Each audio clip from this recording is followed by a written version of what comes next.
So today is June 27th. Is that possible? Wow. June 27th, 25th? July. Oh, gosh. Yeah, I knew it began with a J. Thanks. Okay, at least it wasn't January. So, okay. So July, what's the number? 25th. Okay. All right. Because tonight we have our gifted concert by the young cellist who studied at the Juilliard. It's about to 24th. I don't know. Uh-oh. Hold on. 24th. Okay. Yeah. So tonight we have the gifted concert by this very interesting young cellist who happens to was stuck with the pandemic with his family in Rochester. He was training at the Juilliard and he's now heading for the Peabody School for his graduate work. He's offering us the concert tonight of Bach and Beethoven and Brahms. Yeah. So I thought for today's Tay Show, I would read from my book, Before Buddha Was Buddha, Learning from the Jataka Tales, published by Wisdom Publications. And the reason that I'm going to do that, usually when I give Tay Show on this particular, on the Jatakas, I try and do the complete version of the story before commenting. But in the book Before Buddha Was Buddha, I tried to give synopses of the stories so they're a little more concise, which means that we'll have a little more time this morning to be able to do some preparation, setting up the temple, really the house downstairs for tonight's performance. So I'm going to read and comment on the master musician, which is Bodhisattva's anxiety and self-doubt, because we have a musician coming tonight. It seemed apropos, and also performance, any public appearance of when we have to stand alone and show our stuff is always produces some degree of anxiety. This is something we all deal with, whether we're master musicians or not. But I think it's very interesting that the Bodhisattva did not hide the fact that he himself in past lives had to deal with, that is, before he became the Buddha, had to deal with his own problems, anxiety and self-doubt being part of it. And so anything we're going through, just realize this is part of the path. It's not, oh, this is obstructing me from the maturing that I plan on. It is how we mature, by facing our own issues and working with them from the ground of Zazen, which gives us the space to have a deeper and more healing and probably more skillful response to the issues that may confine and twist our lives into something less than they might be. So this is the Gutler Jataka, number 243 in the Pali collection of 547 such past life tales of the Buddha. So to kind of give the short version of the story, it's like this. The Bodhisattva is a master musician named Gutler, and he accepts a younger musician named Musala as a student, despite his own misgivings about the guy's potential for egotism, really excessive egotism. And indeed, Musala, once fully trained, immediately seeks to supplant Gutler as the king's royal musician. He goes, hey, I'm as good as this guy. And I'm younger, I've got more energy. I'm gonna go and take his place and get the royal commission and have a really nice, easy life. The king tells Musala that he'll pay him half of what he's been paying the master Gutler. But Musala protests, saying, I know all he knows. I just finished training with him.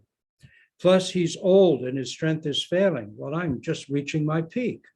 Hold a contest between us, and you'll soon see who's the better musician. And again, eventually, he makes his points, and the king goes, well, maybe there's something there. Yeah, let's do that. Let's see who's best. So the aging Bodhisattva becomes afraid that he'll be shown up in the upcoming contest. And he runs off and hides in the forest. But once he's in the forest, the darkness and the terror of what might be lurking in the darkness of animals, predators, and of even non-human invisible things drive him back to the city once the day breaks. He can't stand the darkness. It's terrifying. So, but again, when he's in the city and back home and safe and sound, he begins to worry about losing the contest. And he doesn't want to have to face that circumstance. So he again runs back to the forest, where again, terror of the darkness and what might be lurking in it drives him back to the city. This happens 6 times. Then Shakra, king of the gods, comes to the Bodhisattva and says, "Your music is so divine, it reaches all the way up to the heavens. Even we gods love to hear your playing. So as a way of saying thanks, I'll help you. Break your strings one after the other as you play, until there are no strings unbroken on your instrument. But even then, just play on, and I guarantee your music will be even greater than before. Plus, I'll send down many goddesses to dance. They'll be visible to everyone, and they'll dance while you play. It'll be an amazing show." So, having been visited by the king of the gods, the Bodhisattva's confidence is restored. He returns, he enters the competition, plays, and as he plays, one by one, he breaks his instrument's strings and wins handsomely. He has gone totally beyond the merely technical skills of the young challenger. Later, the Bodhisattva is taken up into the heavens for a time to entertain the goddesses and gods there. As payment for his performance, he simply asked the goddesses there to tell him how they got into heaven. Kind deeds, they tell him. That's what brought us here. He returns to earth with a new, more mature sense of how things fit together. He sees that while his art can transport himself and others to heaven for a time, kind deeds have the power to let them live there, not return, at least for a much longer period of time. Living well, not just playing well, becomes the core of his new teaching, something he now offers to his listeners at every performance. So that's essentially the Jataka in a synopsis. We'll open with a little quote from Confucius. "When it comes to goodness, one need not avoid competing with one's teacher. When it comes to goodness, one need not avoid competing with one's teacher." So, commentary. Zen holds that to fulfill teaching responsibilities, one must excel or go beyond one's own teacher. This has nothing to do with competitiveness or one-upmanship. Unfortunately, these days we live in a world of mucilas, forced to be out for ourselves, marketing and branding at every turn, self-promotion, the name of the game. The self-centeredness that this can breed can become a stumbling block on the road to genuine happiness. There is an aspect to this Jataka that is troubling, its seeming lack of fairness. The master musician Gutler the Buddha in a past life has a god on his side. Who's going to stand a chance against that? The upstart musician is out for himself, but is that so surprising?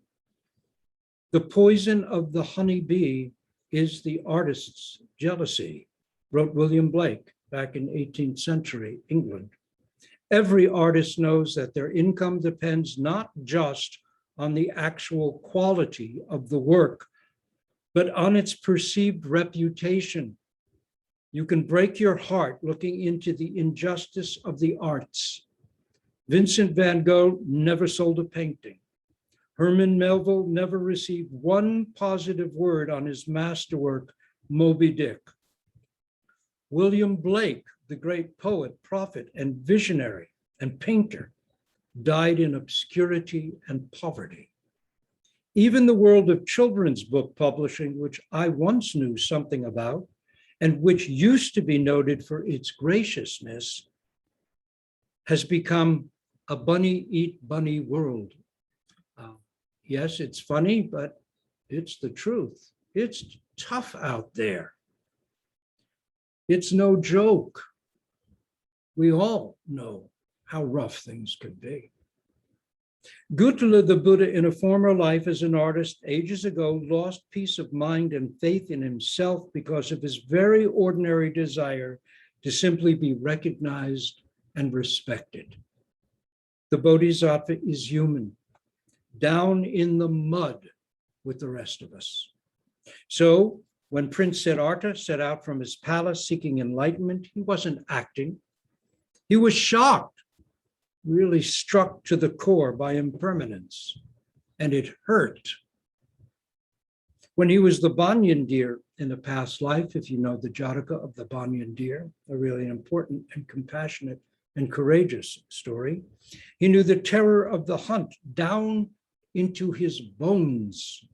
He wasn't playing at it, giving a wink, saying, hey, I'm really the Bodhisattva. I'm just wearing an animal mask, putting on an act to point out the way for your sake.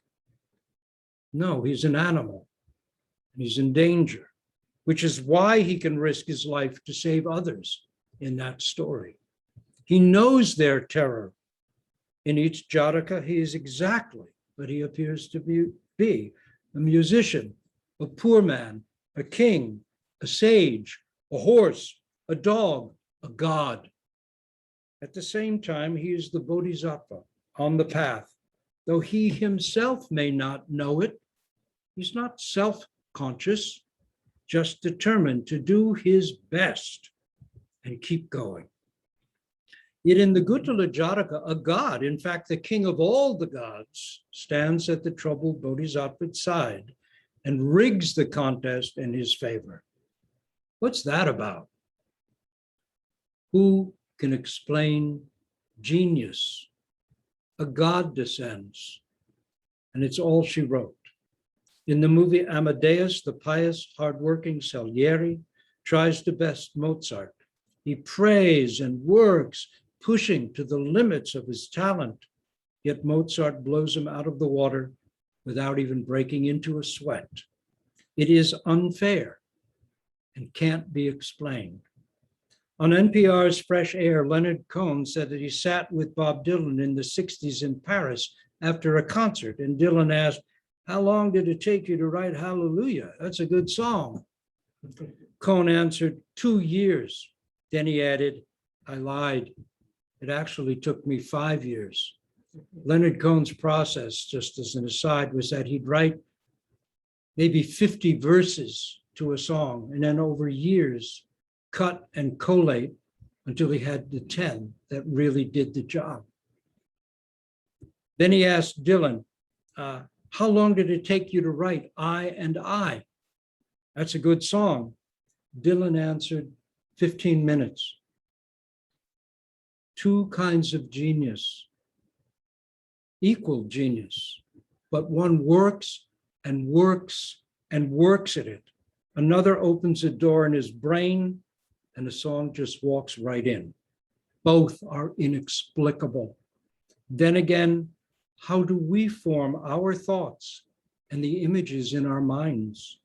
Maybe we're all geniuses and just don't know it. This 2,600-year-old Jataka of two musicians has a classic ring to it. It's like some old Western in which the aging sheriff must face a young gunslinger out to make a name for himself. Or it's like Darth Vader taking up his lightsaber against his master, Obi-Wan Kenobi. Only in this version, it's not the hero's wife, the sidekick, the town drunk, or his own wizardly powers that save him. Instead, a god descends.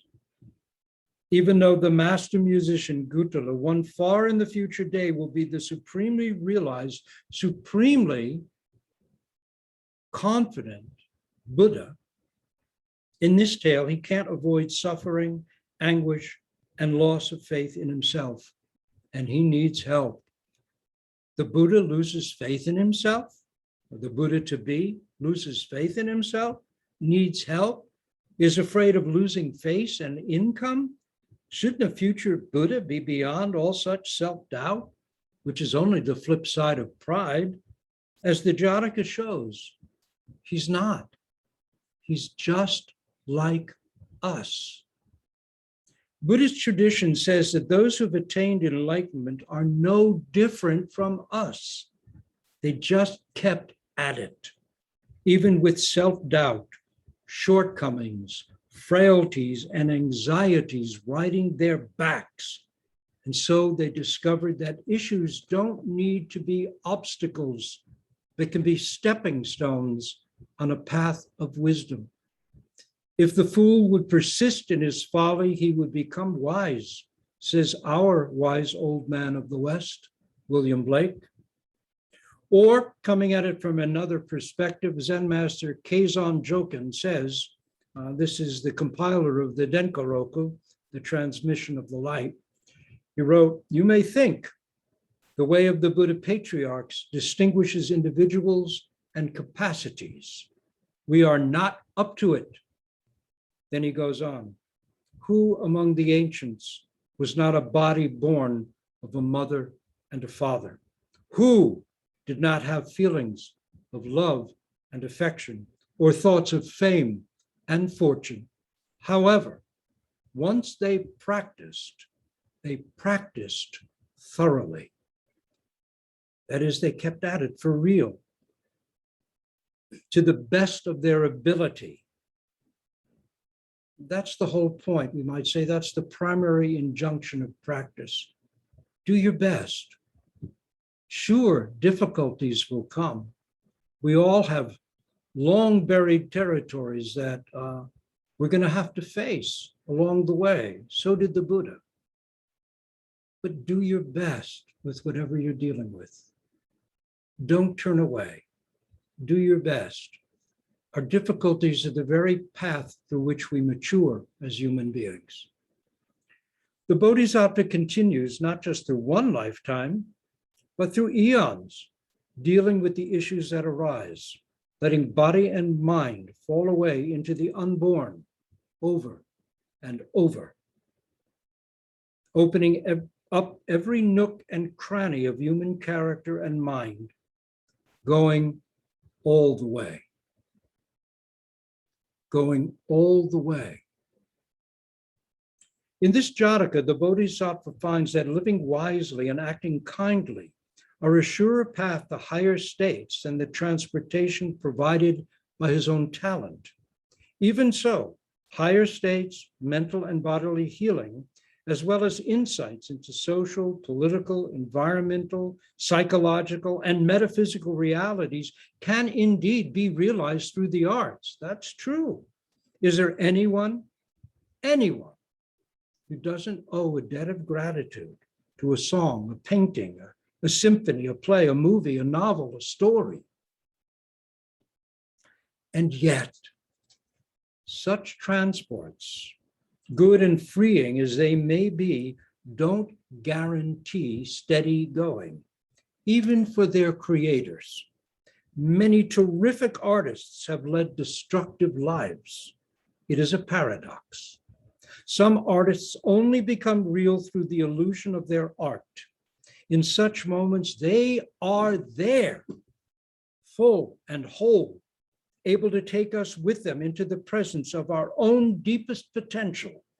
Then they step off stage and it's all gone. The Bodhisattva in this past life tale got caught in his career and by the terror of seeing success stripped away. Maybe he worried, who will I be if I'm no longer a famous musician? At some point, we all face such moments.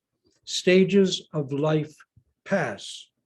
Who we thought we were fades. Who are we, really? Will life be worth living, he thought, maybe, if I'm not a famous musician? In that long ago time, he had a long way to go to simply be an unencumbered human being, let alone a great bodhisattva. The story says that he was kind to his ex-musician parents, supporting them in their blind old age, yet his center of gravity still primarily revolved around his career.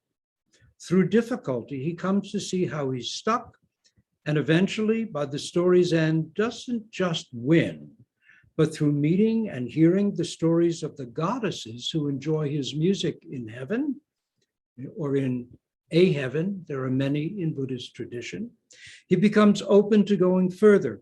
His art alone, no longer enough. In short, he matures. Being an artist doesn't discount healthy and generous living. Blake, Bach, Louis Armstrong, Rembrandt were sterling personalities and great artists.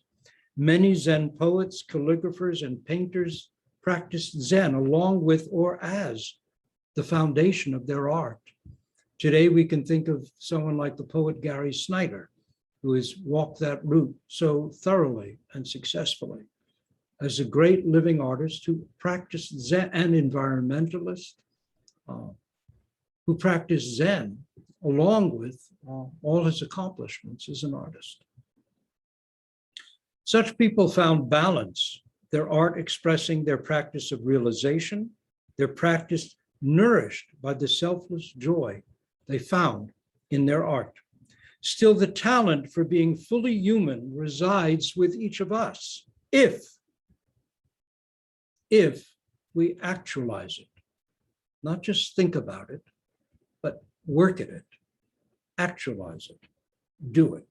This talent, this art of being fully human. Like all skills, it will need to be worked on. In short, it will need to be practiced.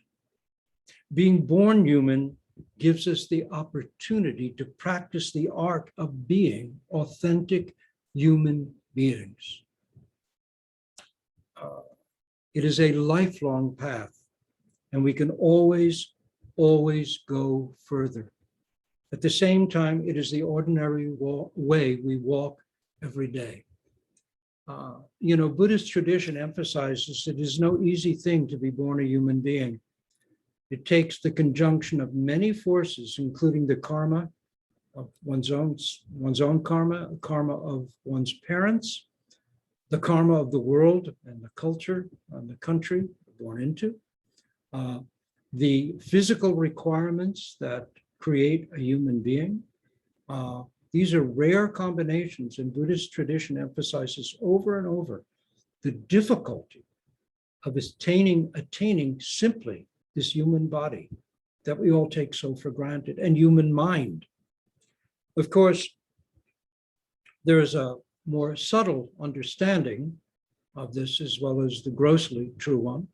And the more subtle one is that though many human beings exist on this earth, how many are authentic, genuine, human beings?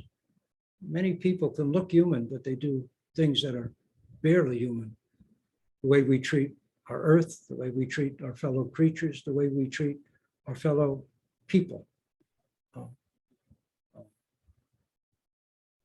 It's rare to find a genuine human being, someone who is steady and compassionate, has a degree of wisdom, isn't blown about by every wind, doesn't take revenge as their due for whatever difficulties might have come their way. To be an authentic human being takes work. It's an expression of our potential art of being human. It's not a given. We all have to work at it. And this is said, encountering the Dharma, whatever form you take that to be, doesn't necessarily even have to be Buddhism, but to encounter a path that helps us become less self-centered, which is what Bodhisattva means, wisdom being. What is wisdom? It's learning to let go of our own deeply habitual self-centeredness to be more available to the needs of the world and of others around us. It's said that as hard as it is to physically become a human being, the Buddhist view is that to encounter the Dharma, a path by which we can mature beyond our habitual self-centeredness, become bodhisattvas, as it were, is even harder. In other words, the odds are even longer once we are human beings that will encounter a path by which we can truly mature.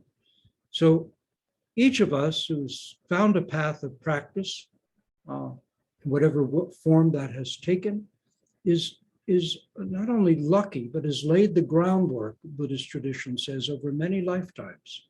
It's not by chance that one encounters a path of awakening, and continuing with it says the foundations have really been put in place.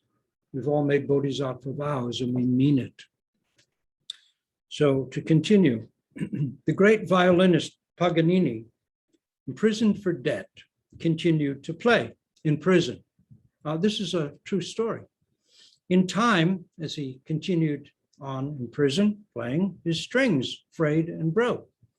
Yet he persevered, playing with fewer and fewer strings, until the story is he was playing on only one string.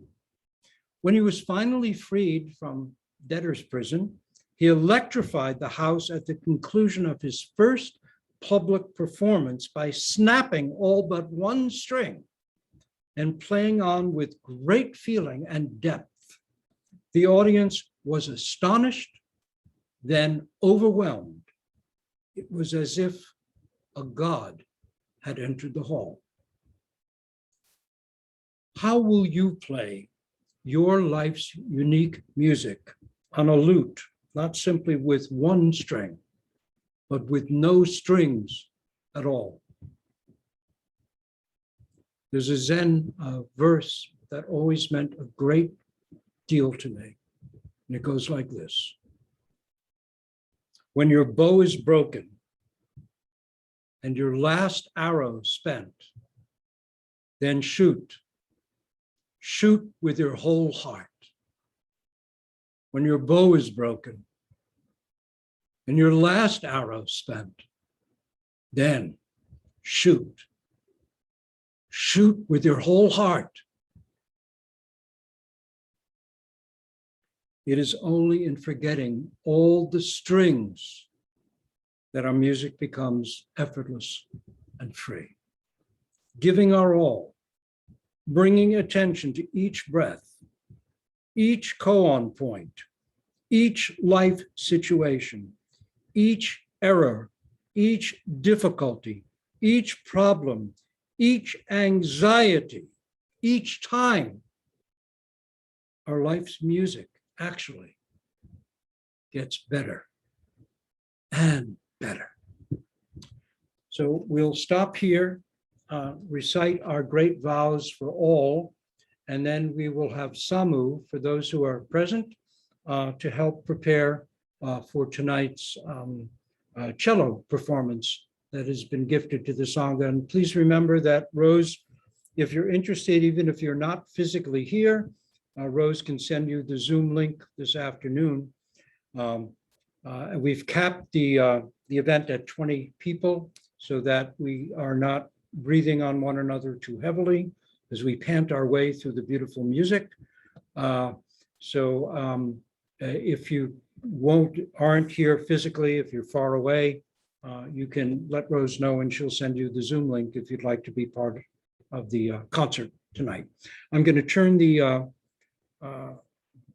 computer around and we will recite our great vows for all, facing the altar and the Buddha. So with hands in Gasho, we'll face towards the Buddha and recite our great vows for all. Then we'll do 3 standing prostrations because we're a bit crowded this morning. And then a standing bow or standing bows, and then a standing bow to the Buddha and a standing bow to each other. And then Rose will tell us what's up after that. Great vows for all. These are numberless. I vow to free them all. Greed, hatred, and ignorance rise endlessly. I vow to abandon them all. Dharma gates are countless. I vow to wake to them all. Buddha's way is unattainable. I vow to embody it all. The many beings are numberless. I vow to free them all. Greed, hatred, and ignorance rise endlessly. I vow to abandon them all. Dharma gates are countless. I vow to wake to them all. Buddha's way is unattainable. I vow to embody it all. The many beings are numberless. I vow to free them all. Greed, hatred, and ignorance rise endlessly. I vow to abandon them all. Dharma gates are countless. I vow to wake to them all. Buddha's way is unattainable.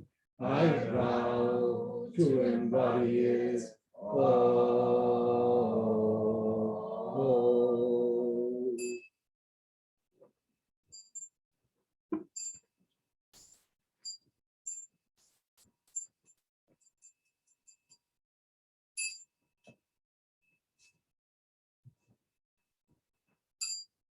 Standing vows so we don't bump into each other.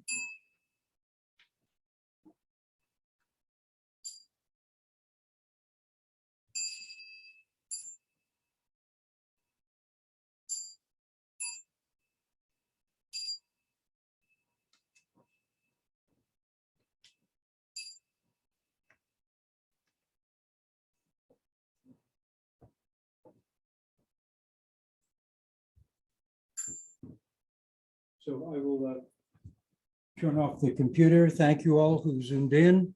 We'll hopefully see you in person one day. Okay, take care, everybody.